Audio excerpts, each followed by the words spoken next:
तो फ्रेंड्स, कैसे हो आप सभी? उम्मीद करता हूं बहुत अच्छे होंगे, मस्त होंगे, खुश होंगे।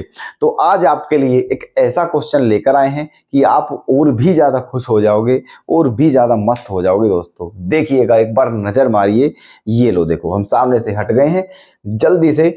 ठीक है, 1 मिनट क्वेश्चन को नजर मारिए और परखिए कि क्वेश्चन क्या वास्तव में हम बेहतरीन है या फिर हम मजाक कर रहे हैं। वैसे मजाक हम कर नहीं रहे हैं, ठीक है, सीरियस कह रहे हैं कि क्वेश्चन वास्तव में देखो यूनिक सा क्वेश्चन है। शायद हो सकता है आपने पहली बार देखा हो, ठीक है। ऐसा क्वेश्चन भी एग्जाम में आ सकता है। ये आया नहीं है, ये 2023 में आया नहीं है। ये सीबीएसई जो सैंपल निकालती है, सैंपल पेपर सीबीएसई, तो ये सीबीएसई का सैंपल क्वेश्चन है, ठीक है। 3 मार्क्स में आएगा, ध्यान रखना। ओके, तो बढ़िया क्वेश्चन है, मस्त लगा, आपके लिए लेकर आ गए हैं क्योंकि हम आपकी सेवा में परमानेंट बने हुए हैं। आपका ध्यान रखना हमारा कर्तव्य है, ठीक है। चलिए क्या क्वेश्चन है देखते हैं। क्या कहा है? Shown below is the feasible region of a maximization problem whose objective function is given by इतना।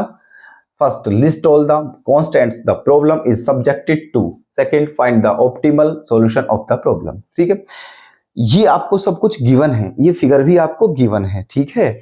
और आप बोला है कि इसका जो मैक्सिमेशन, इसमें क्या हुआ है, इसका मैक्सिमेशन हुआ है ना, इस प्रॉब्लम का। और इसका जो ऑब्जेक्टिव फंक्शन है वो ये दिया हुआ है। तो हमें क्या बताना है, इस फिगर के अकॉर्डिंग, इस फिगर के अकॉर्डिंग पहले हमें बताना है इसके कॉन्स्टेंट्स कौन कौन से हैं, ठीक है। इसमें कितनी लाइनें हैं? 2 लाइनें हैं, ठीक है। तो इसके कॉन्स्टेंट्स भी 2 ही होंगे, ठीक है। और फिर बताना है इसका ऑप्टिमल सॉल्यूशन क्या है, ऑप्टिमल सॉल्यूशन, ठीक है। तो ऑप्टिमल सॉल्यूशन क्या होता है, उस बात की चिंता करने की आवश्यकता है नहीं, क्योंकि जब चैप्टर स्टार्ट किया था तो पूरी इंफॉर्मेशन आपको इस चैप्टर की दे दी गई थी, ठीक है। ऑप्टिमल सॉल्यूशन क्या होता है, फीजिबल रीजन क्या होता है, ठीक है, और वगैरह वगैरह जो भी कुछ था सब कुछ बताया गया था, है ना। तो ये चीजें हमें बतानी है ना। चलो शुरुआत करते हैं, देखो कैसे करना है। ये देखो, यहां पर 2 इक्वेशन है, एक ये रही है और एक ये रही है। तो इतना तो तय है कि यहां पर जो कांस्टेंट्स होंगे वो 2 ही कांस्टेंट्स होंगे, ठीक है। और दूसरी बात, ठीक है, ये जो है, ये आपका ये जो फिगर, जो आपका फीजिबल रीजन है, ये फर्स्ट क्वाड्रेंट में है। किस में है? फर्स्ट क्वाड्रेंट में। अगर फीजिबल रीजन फर्स्ट क्वाड्रेंट में हो तो समझ लेना आपकी एक्स और वाई दोनों की जो वैल्यू है वो ग्रेटर देन इक्वल्स टू 0 है। क्या है? ग्रेटर देन इक्वल्स टू 0, ठीक है। तभी आपका ये फर्स्ट क्वाड्रेंट में होता है ना। तो उनकी कोई चिंता नहीं, बस अब ये 2 हैं, अब इन दोनों को क्या करें, देखो बात समझो। अब इनके देखते हैं पॉइंट्स। ये आपको मान लीजिए फर्स्ट इक्वेशन है आपकी ये वाली, तो इसके पॉइंट्स क्या है? 4,0 और 0,6, ठीक है। तो यहां से क्या होना चाहिए? 4,0 और 0,6, ठीक है। तो एक काम करते हैं, देखो यहां पर एक काम करते हैं बबुआ, देखिए solution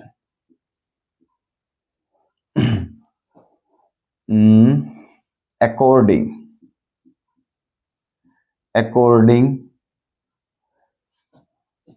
to given points, according to given points, ठीक है, according to given points। क्या क्या है? जो पहली लाइन है वो, उसके कोऑर्डिनेट क्या क्या है? उसके कोऑर्डिनेट है 4,0 और 0,6। 4,0 एंड 0,6, है ना। एंड दूसरे कोऑर्डिनेट क्या है? 8,0 एंड 0,6, नहीं 0,4,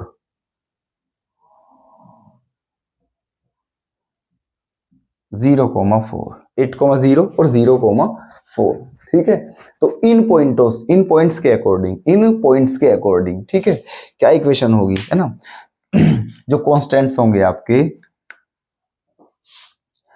द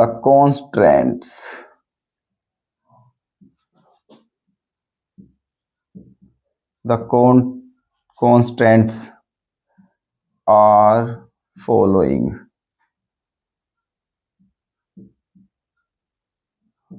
ठीक है। द कॉन्स्टेंट्स आर फॉलोइंग, क्या पहला क्या हो जाएगा आपका? पहला हो जाएगा आपका 2x plus 3y smaller than equals to 12, है ना, स्मॉलर देन इक्वल्स टू 12। ये आपका फर्स्ट पार्ट है, पहला ये हो जाएगा कॉन्स्टेंट्स। अब आप सोचोगे कि सर आपने कैसे लिख दिया है, तो ठीक है, पॉइंट्स के अकॉर्डिंग ही लिखना है। ध्यान रखना, x के प्लेस पे 0 रखने पर y की वैल्यू क्या आए, 4। यहां देखो, अगर x की वैल्यू 0 रखें तो y की वैल्यू कितनी आनी चाहिए 4,0 है और 0,6 है, 0,6।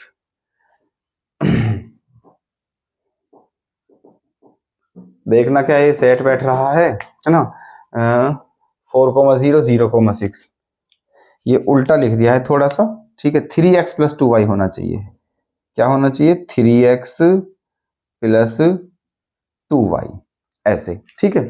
अब देखिएगा, अगर यहाँ x के प्लेस पे 0 रखोगे तो y की वैल्यू कितनी आ जाएगी 6, है ना। x की वैल्यू 0 रखने पर y की वैल्यू 6 आ रही है, और y की वैल्यू 0 रखने पर x की वैल्यू क्या आ रही है 4 आ रही है ना। तो ये जो है, ये कॉन्स्टेंट्स इन पॉइंट्स को क्या कर रहा है, सेटिस्फाई कर रहा है। तो एक कॉन्स्टेंट्स ये हो गया है आपका, और दूसरा क्या हो गया है, जिसके पॉइंट्स ये हैं, तो इसके लिए आप कह सकते हो x plus 2y smaller than equals to 8, ठीक है। ऐसे देखिएगा, अगर यहां पर आप x की वैल्यू 0 रखते हो तो y की वैल्यू क्या आ जाएगी 4, और अगर y की वैल्यू 0 रखते हो तो x की वैल्यू क्या आ जाएगी 8। कोई दिक्कत यहां तक, ठीक है। तो ये आपके कांस्टेंट्स हैं। और क्या लिखोगे आप, और क्या लिखोगे, क्योंकि ये जो फीजेबल रीजन है ये फर्स्ट क्वाड्रेंट में है, इसीलिए आपका x greater than equals to 0 and y greater than equals to 0, ये आएंगे आपके, ठीक है, ये आएंगे। तो ये सारे कांस्टेंट्स आपके सामने आ चुके हैं, ठीक है। क्लियर है, कोई दिक्कत तो नहीं है। कैसे आए हैं, पॉइंट्स के अकॉर्डिंग ये हमें बनाने होते हैं, है ना, बिल्कुल सिंपल सा फंडा है, ठीक है। चलिए अब देख लेते हैं इसका सेकंड पार्ट, अब देख लेते हैं इसका सेकंड पार्ट। सेकंड पार्ट में क्या करना है, सेकंड पार्ट में आपको बताना है ऑप्टिमल सॉल्यूशन क्या है इसका। ऑप्टिमल सॉल्यूशन, ऑप्टिमल सॉल्यूशन जो होता है वो क्या होता है, मैक्सिमम या मिनिमम वैल्यू, ठीक है। मैक्सिमम या मिनिमम वैल्यू जो होती है वही आपका क्या होता है ऑप्टिमल सॉल्यूशन, और किन पॉइंट्स पर होती है, ठीक है, किन पॉइंट्स पर होती है वो भी देखना होता है। अब यहां पर देखिएगा, आपके ये जो फीजेबल रीजन है इसके कॉर्नर पॉइंट्स क्या क्या हैं, ठीक है। फीजेबल रीजन के कॉर्नर पॉइंट्स क्या क्या है, सेकंड पार्ट्स में देखते हैं। Corner points, corner points of feasible region, corner points of feasible region, corner points of feasible regions are, एक तो यही हो गया है आपका 0 0, है ना। ये इसको हम O मान लेते हैं, क्या मान लेते हैं इसे, O मान लेते हैं, O 0 0।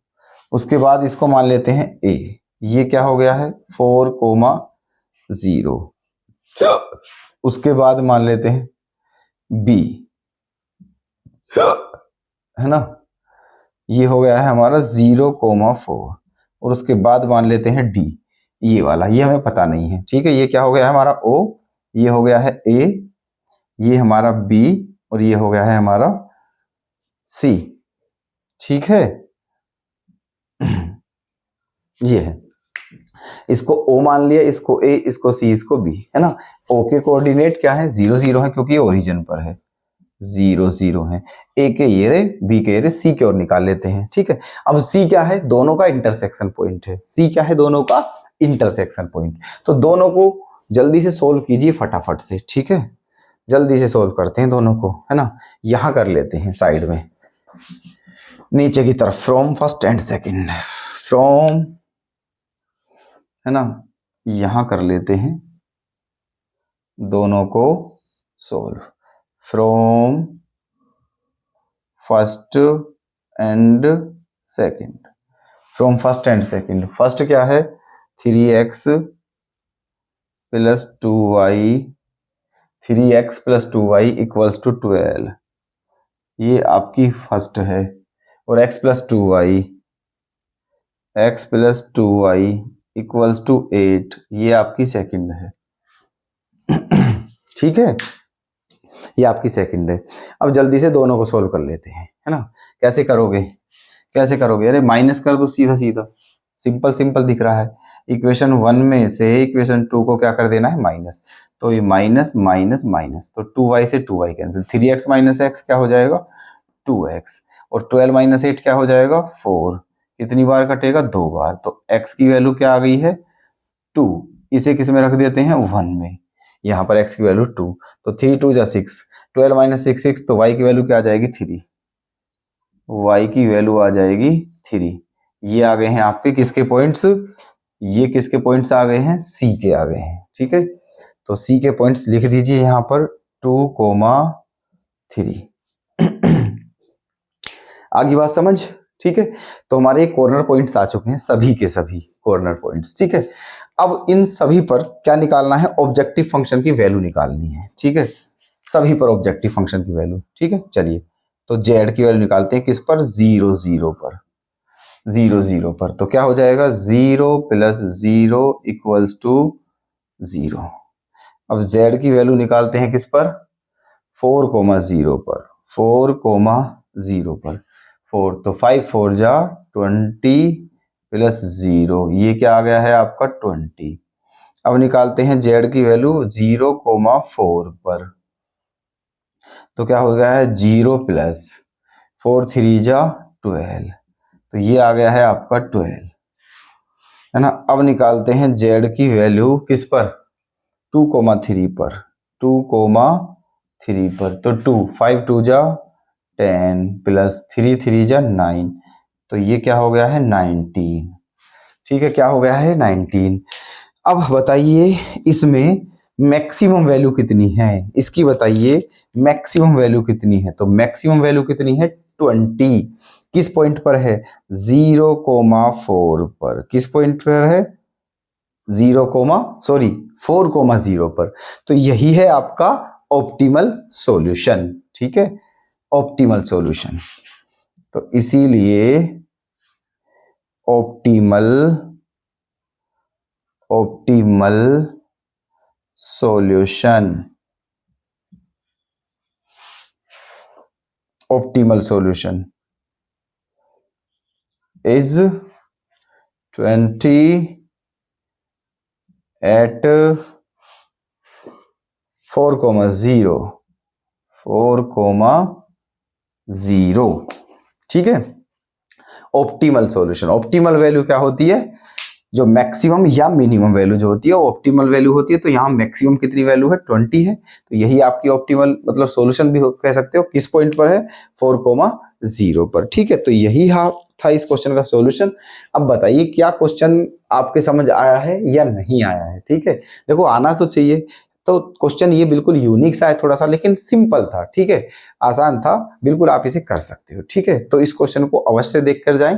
ठीक है, हमारी फील आ रही है ऐसा जैसा कि ये क्वेश्चन इस बार इस तरह का क्वेश्चन, इस कंसेप्ट के ऊपर क्वेश्चन पूछा जाएगा एग्जाम में। ठीक है, ये बात ध्यान रखना। ओके, चलिए धन्यवाद।